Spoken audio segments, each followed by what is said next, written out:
I was just 13 when my life changed forever. My mother had gone away from home due to family conflicts, leaving me in the care of my stepfather and grandmother. I was young and naive and didn't fully understand the world around me. I didn't know what pregnancy was or how it could happen. I was just a child navigating a world that I thought was safe. One day, I started feeling different, nauseous, tired, and emotional. I didn't know what was happening to me, but I knew something was wrong. My stepfather noticed the changes in me and began to suspect. It wasn't long before he confronted me, accusing me of bringing shame to the family and to my other two siblings. When he found out I was pregnant, and not just pregnant but pregnant for him, his anger exploded. He warned me not to disclose anything about his action to anyone or else he would kill me. I had no idea what he meant when he said I was pregnant. I didn't know how it happened or what it meant for my future. All I knew was that I was being blamed for something I didn't understand.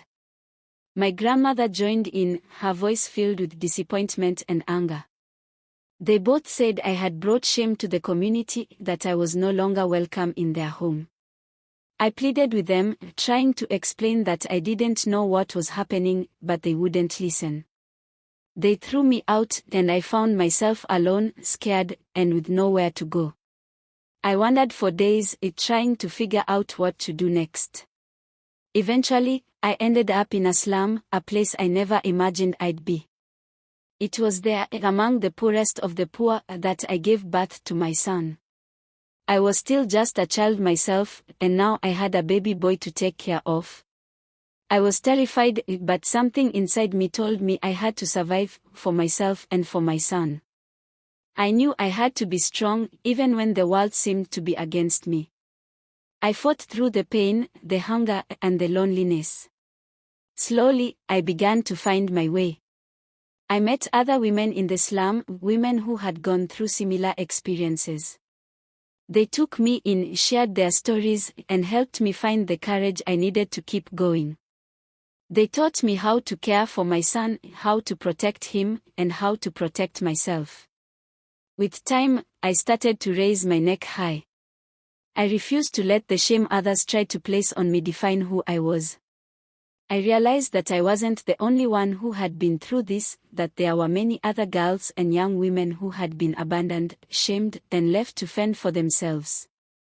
Now, I use my story to counsel teens and young youth who are about to lose hope.